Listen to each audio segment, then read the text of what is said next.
Salut à toutes et à tous, merci d'être au rendez-vous de ce Jeu C'était Podcast spécial Sunshine Double. Après Indian Wells, c'est sous le soleil, enfin surtout sous la pluie de Miami que les meilleurs joueurs et joueuses du monde avaient rendez-vous la semaine dernière et le week-end a été historique puisqu'Aryna Sabalenka et Jannik Sinner ont tous les deux réalisé l'exploit de s'adjuger et Indian Wells et Miami, et les deux Masters coup sur coup, une performance quand même rare sur le circuit, mais pas mal de surprises ont quand même émaillé ce tournoi de Miami. On va se pencher sur tout cela en compagnie de Louis Barrigan, journaliste passionné de tennis et qui m'accompagne fidèlement dans ce talk show tennis. Salut Louis. Salut Christelle. Avant qu'on rentre dans le vif du sujet, je tiens comme toujours à remercier du fond du cœur Maxime Descamps et David de Sourou qui nous ont bien aidés à rédiger ce podcast. Et si vous voulez soutenir notre travail, eh bien n'hésitez pas à parler de Jeux C'était Podcast à tous les fans de tennis que vous connaissez, histoire de faire grandir la communauté, nous suivre sur les réseaux sociaux, également sur YouTube. Et puis vous pouvez aussi vous abonner pour 5 € par mois pour devenir un membre premium via Supporting Cast. C'est très simple à trouver sur Google et justement, eh bien, le numéro de cette semaine que vous êtes en train d'écouter sera accessible intégralement uniquement pour les abonnés premium de Jeux C'était Podcast. Les autres, bien, vous n'entendrez que les 10-15 premières minutes de ce débrief. Alors, n'hésitez pas à nous rejoindre via Supporting Cast. C'est moins cher qu'une bière spéciale par mois, je le rappelle, et ça nous permet de continuer ce magnifique projet de médias indépendants qui, sans vous, ne peut pas survivre. Voilà, tout est dit, Louis, on est parti ? Allez, c'est parti, let's go.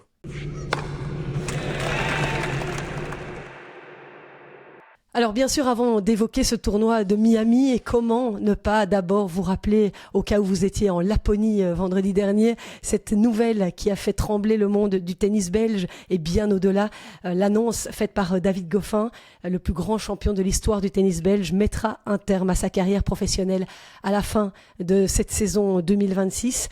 Je ne sais pas toi Louis, mais moi je donnais cours de paddle quand ma montre a vibré suite aux nombreux messages que la team Jeux C'était Podcast s'envoyait sur notre groupe WhatsApp, et j'avoue que la fin de l'heure a quand même été un peu dure à donner, pas mal d'émotions, même si on savait que ça allait arriver, ça n'allait plus durer des années. On espérait quand même que David prolongerait 1 ou 2 années de plus, qu'il allait encore être capable de quelques coups d'éclat, comme en 2024 quand il est revenu dans ce top 50.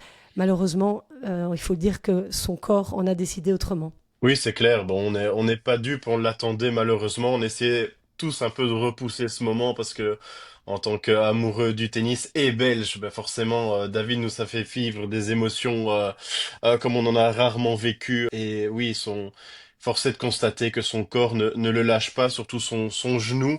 On le voyait quand même depuis maintenant plusieurs semaines et plusieurs tournois à prendre moins de plaisir, à être moins épanoui. Tu l'as dit, tu l'as vu notamment à Lille. On Ouais. voyait qu'il souffrait en jouant et ça, c'est pas non plus agréable. Donc on doit aussi se mettre évidemment dans sa peau et pas être égoïste et se dire que malheureusement, quand un joueur qu'on admire souffre trop, ben c'est bien aussi d'arrêter quand il a plus la joie forcément de jouer parce que c'est dur. On le rappelle quand même, il a été 7e mondial. Donc quand on est 7e mondial et de se voir maintenant devoir aller en challenger, c'est compliqué. Son palmarès, c'est 6 titres ATP. Le plus gros, souvenez-vous, c'était à Tokyo, l'ATP 500 de Tokyo. Il a également remporté des tournois comme Montpellier et Marrakech. Il fait Ouais. 4 quarts de finale en Grand Chelem. Il est finaliste au Masters après avoir battu Roger et Rafa. C'est quand même pas rien en 2017. Et puis il fait 2 finales de Coupe Davis. On va pas forcément s'étendre dans ce numéro sur la carrière de David. On le fera une fois que elle sera Clairement. réellement terminée. Ce qu'on peut lui souhaiter, c'est d'être épanoui sur les derniers mois qui lui restent. Que certains tournois vont penser à lui offrir aussi des wildcards, qui pourra finir dignement devant son public comme l'ont pu faire un Joe Wilfried Tsonga ou un Gilles Simon, et qui finissent en beauté avec la carrière qu'il a eue. Il le mérite amplement, nous offrir un dernier frisson. Ouais, c'est sûr. C'est vraiment ça qui, moi, me fait le plus mal. C'est le fait qu'il s'en aille, entre guillemets, pour le moment, sur ces tournois challenger secondaires, en étant classé 150e mondial, comme l'écrivait très justement Christophe Verstrepen de l'ADH. Ne le laissons pas quitter le circuit de cette manière et offrons-lui vraiment ce qu'il mérite, même s'il est blessé. Donc, Oui, de tout cœur. Bon, là, il s'entraîne. Il m'a dit que son genou allait mieux. On espère vraiment qu'il va pouvoir avoir droit à un match ou deux de gala et surtout une très belle sortie à domicile lors du Brussels Open, l'European Open. Et c'est vrai que c'est peut-être la chance qu'ont eu certains autres joueurs qui ont eu une carrière immense comme lui, c'est d'être encore classé pour les très gros tournois et d'entrer directement en fait dans les tableaux principaux, ce que n'a Mm. plus David maintenant. C'est pour ça que je parlais notamment des wildcards parce que j'espère vraiment que des tournois vont penser à l'inviter. Ces derniers matchs aussi de fin de carrière offrent toujours des frissons parce que les joueurs, ben, ils y vont vraiment avec leur trip et moi j'ai envie de voir David qui sort ses tripes une dernière fois et c'est tout ce qu'on espère vraiment. Et j'en profite pour vous rappeler que j'ai pu rencontrer David dimanche lors d'une interview d'une dizaine de minutes que vous pouvez découvrir sur YouTube ou en podcast. Donc si vous n'avez pas eu l'occasion de l'écouter, il nous explique un petit peu les raisons de cette décision et ce qu'il espère pour les mois à venir. Mais bon, on aura l'occasion évidemment de refaire un petit peu le point sur des épisodes spéciaux et puis j'espère également l'avoir plus longuement avant la fin de l'année. Mais voilà, qui referme ce chapitre sur David Goffin et qu'il profite bien de ces prochains mois. Et on va maintenant se tourner vers le tableau féminin. Alors on avait commencé par évoquer le tableau masculin quand on a débriefé le Masters 1000 d'Indian Wells avec Philippe Dehaze il y a 15 jours. Cette semaine, Louis, je te propose de commencer par les femmes. Ce tournoi de Miami a été remporté, tu le disais, sans réelle surprise par Aryna Sabalenka qui a surclassé la concurrence tout au long de ce tournoi. Aucun set perdu avant la finale. Cette finale face à Coco Gauff, face à qui elle s'impose 6-2, 4-6, 6-3. Elle signe par la même occasion ce fameux Sunshine Double après avoir remporté Indian Wells il y a 15 jours face à Elena Rybakina. Incontestable, numéro 1 mondial, Aryna Sabalenka. Elle prend encore un peu plus le large au classement. Elle a maintenant près de 3000 points d'avance sur Rybakina et 3800 points d'avance sur Iga Swiatek. Depuis qu'elle a perdu en finale de l'Open d'Australie, elle a clairement remis les pendules à l'heure. Oui, elle a su défendre son titre à Miami. Elle a prouvé vraiment que c'était la patronne en 2026 sur surface dure. C'est que la cinquième joueuse à faire ce fameux double sunshine, Kim Clijsters l'avait fait en 2005. Et elle rentre vraiment dans des chiffres et dans une catégorie impressionnante quand même maintenant, Sabalenka. Elle en est à 23 victoires, une seule défaite en 2026. Elle a déjà 24 titres en WTA. Et puis depuis la création de ce format WTA 1000 en 2009, Aryna Sabalenka en est maintenant à 11 titres remportés, le même nombre de titres qu'une Iga Swiatek. La seule qui a un peu plus qu'elle deux, c'est Serena Williams avec 13. Mais c'est dire aussi à quel point elle se rapproche des chiffres d'immenses légendes comme Serena Williams. Et hormis les chiffres, moi ce que j'aime beaucoup, c'est l'intelligence qu'a développé la Biélorusse ici au courant des derniers mois. Ouais, J'ai c'est beaucoup aimé génial. notamment la stratégie lors de la finale contre Coco Gauff, où elle a joué extrêmement lift pour que cette balle, une fois rebondie sur le terrain, aille très très haut. On le sait, le coup fort de Coco Gauff, c'est son revers, et Coco Gauff devait aller chercher la balle au-dessus de son épaule, ce qui rend forcément le coup beaucoup plus dur et beaucoup moins efficace. De même en coup droit, elle allait slicer cette balle en coup droit pour la rendre fusante, pour empêcher Coco Gauff de savoir ramener cette balle assez facilement. Donc elle m'impressionne pas seulement évidemment en statistique, mais sur le terrain, elle a acquis aussi une certaine maturité. Et je la trouve vraiment très très impressionnante. Alors je vais d'ailleurs te poser une petite question. C'est qu'est-ce qui fait la différence entre Sabalenka et les autres selon toi? Moi, je te donne juste mon avis, hormis le côté tennistique pur. Je trouve que c'est aussi le plaisir d'être là sur le terrain, de vivre le moment, de voir la joie qu'elle a, que ce soit sur et en dehors du terrain, avec son clan. Il y a forcément son futur mari qui est là présente avec elle, mais aussi elle s'entend très très bien avec ses coachs. Elle est aussi extrêmement appréciée des autres joueuses. Beaucoup de joueuses parlent d'elle comme un exemple. Donc, est-ce que c'est pas aussi le fait de rayonner?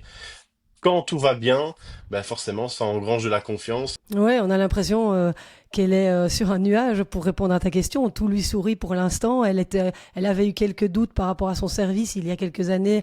Elle a vraiment travaillé sur cette mécanique musculaire pour retrouver une efficacité au service. Après, je trouve, tu disais tactiquement intelligente, mais elle monte au filet, quoi. Elle fait des amortis, des slices. Elle a vraiment, j'ai l'impression, une nouvelle facette de cette Sabalenka et qui, il y a 2 ans, mettait des ogives dans tout ce qu'elle pouvait. Et ça, Ouais. c'est ce qu'on a envie de voir. C'est cette faculté de s'adapter à la joueuse qui est en face d'elle. Et là, oui, je vois vraiment pas bien qui peut trouver les solutions. Mais par contre, il y a un truc qui m'a étonné. C'est le fait que Elena Rybakina, qui avait été finaliste du Indian Wells, ne s'est pas retrouvée tête de série numéro 2 alors qu'elle était montée deuxième au classement. Mais en fait, c'est parce que le tirage au sort de Miami se fait le lendemain des nouveaux classements WTA. C'est ça, hein, je ne me trompe pas. Oui, c'est ça, le classement est seulement actualisé après, donc elle n'a pas pu justement disposer de cette place de numéro 2. Parce que c'est Ouais, dommage, hein, finalement, de se retrouver en demi avec... Enfin, Rybakina n'a pas pu aller l'affronter en finale. C'est quand même... Il devrait pas changer cette règle, tu trouves? oui, je pense que cette règle devrait être changée parce que bon, ça fait vraiment aussi un peu différent des autres tournois. Mais moi, ça m'a fait du bien dans un sens, c'est de pas retrouver les deux mêmes filles en finale pour une fois. Ça Ouais, fait aussi du bien. Ça a permis à Coco Gauff, on va sûrement et très certainement en ouais. parler, mais nous offrir un tournoi un peu inattendu. Mais oui, c'est clair, tu me tends la perche, merci. Effectivement, donc Coco Gauff, c'est l'autre grand récit de la quinzaine, hein. Ça a été la petite résurrection de l'américaine qui a enfin percé dans son tournoi, elle qui est née dans la région de Miami. C'est la première fois d'ailleurs qu'elle atteint la finale de ce Masters 1000 après avoir longtemps buté sur ses propres terres. On se faisait un peu de soucis pour elle parce qu'elle avait dû abandonner au deuxième tour à Indian Wells face à Alexandra Eala. Donc on ne savait pas très bien dans quel état de forme physique elle allait arriver dans ce tournoi à domicile, mais finalement son parcours a été marquant à plus d'un titre. Oui, mais comme tu le dis, lors de son match contre Eala où elle avait dû abandonner Indian Wells, elle avait ressenti justement une petite décharge électrique et l'ensemble de son clan lui avait dit mais non, ne va pas à Miami, ça sert à rien, tu risques d'aggraver forcément une certaine blessure, faisons des tests et attendons. Et elle leur a répondu Rip mais les fans. oui, c'est ça exactement. Mais elle a répondu à son clan, je suis à 45 minutes de chez moi, si je perds au pire c'est pas Oui. très grave, je rentre à la maison. Il y avait sûrement aussi une dimension un peu émotionnelle et symbolique, toujours de jouer chez soi où elle a vraiment jamais réellement ultra performé.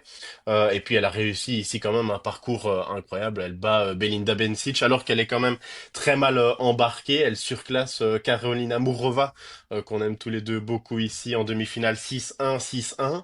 Et lors de cette finale contre Sabalenka, ben, moi j'ai beaucoup apprécié Coco Gauff parce que j'ai retrouvé une Coco Gauff qui se bat contre elle-même avant tout, contre son compte droit, contre son service, même si son service va un petit peu mieux. Par exemple, dans cette finale, elle fait plus d'ace qu'une Arina Sabalenka, mais ça veut pas toujours dire grand-chose parce qu'elle fait quand même 7 doubles fautes. Donc la qualité de service n'est pas encore au top, mais elle parvient à prendre un set grâce à sa force mentale et physique. C'est vraiment au panache quand Coco Gauff commence à serrer le poing, regarder son clan. Elle se transforme un peu en un petit démon. Et c'est là, je trouve que elle est vraiment impressionnante. Elle représente un peu le refus de l'inéluctable. Et c'est dans ce cas-là qu'on arrive un petit peu à faire craquer Sabalenka parce que Sabalenka devient tellement forte. Elle a tellement Mm. l'habitude de gagner, j'ai l'impression maintenant, qu'une fois qu'on la titille un petit peu, elle se transforme un peu en une impatiente, ce qui est tout à fait normal, mais dans cette finale, ça aurait pu davantage tourner, même si Coco Gauff prend quand même un set à Sabalenka, mais elle se Ouais, fait ouais. break dans le premier set, dans le début du premier set et dans le début du troisième. C'est ce qu'on appelle des mauvais momentum. Ça aurait pu tourner davantage, mais c'était une très belle finale que nous ont offerte, en tout cas ces deux filles-là. Oui, et tu parlais de 7 doubles fautes pour Coco Gauff. Franchement, en 3-7, c'est pas mal, hein, pour elle qui en fait 20 par match. Oui, c'est clair, c'est 3 fois moins que d'habitude. On espère vraiment que ça va continuer de la sorte parce qu'elle, comme je le dis, elle fait quand même des aces, donc elle arrive à trouver cette puissance au service. Je pense que Mm. c'est surtout au niveau de sa deuxième. Parfois, ça peut encore trotter dans la tête au moment de servir une deuxième balle. Est-ce qu'elle ne travaille pas avec le même biomécanicien, justement, que Sabalenka à l'époque pour son service? Il me semble que j'ai entendu ça. Ah, c'est peut-être ça, c'est une très très bonne question parce que j'en ai aucune idée. Ouais, je vais regarder. Je vous confirme ça la prochaine fois, mais il me semble que j'ai cru voir passer ça quelque part. Voilà, et c'est ici qu'on va prendre congé de nos auditeurs, mais qu'on va continuer avec les abonnés premium de Je sais tes podcasts. Donc, merci d'avoir été au rendez-vous. Si vous avez envie d'écouter la suite de ce podcast, on a encore plein de choses à vous partager dans le tableau masculin, mais aussi chez les filles. Eh bien, n'hésitez pas à nous rejoindre. Supporting Cast, vous nous ferez le plus grand des plaisirs. À très bientôt et merci beaucoup. Ciao, ciao.